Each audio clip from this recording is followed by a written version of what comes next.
bang napapansin sa iyong mga kapaligiran?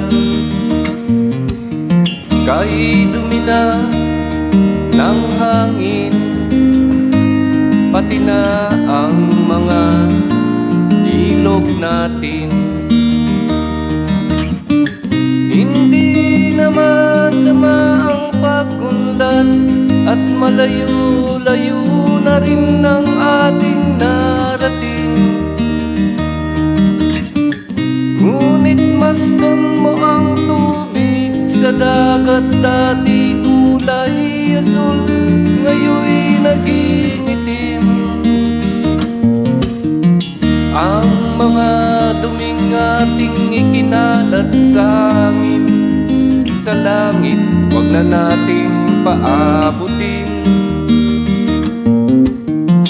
upang kung tayo'y pumanaw man sa riwang hangin, sa langit natin matitikman.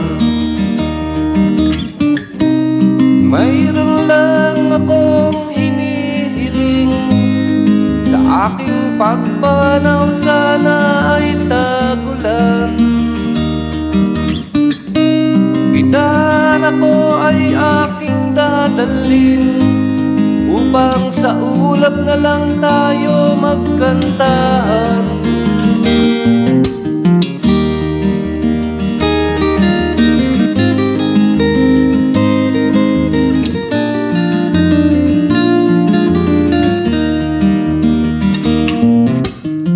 Ang mga batang ngayon lang isinilang, may hangin pa kayang matitikman?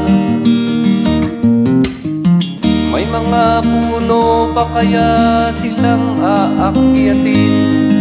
May mga ilog pa kayang lalanguyan?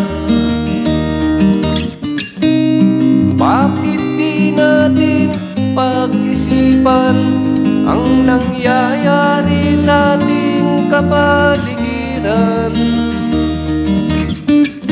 Hindi na masama ang pag-unlad kung hindi nakakasira ng kalikasan.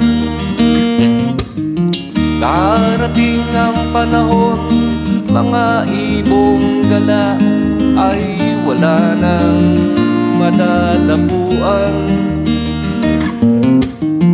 Masdan mo ang mga punong dati ay kay tatag, ngayon'y namamatay dahil sa ating kalokohan. Lahat ng bagay na narito sa lupa, biyayang galing sa Diyos kahit na ika'y wala pa. Ingatan natin at huwag nang sirain pa, pagkat pag kanyang binawi tayo mawawala na. Mayroon lang akong inihiling, sa aking pagpanaw sana ay tagulan.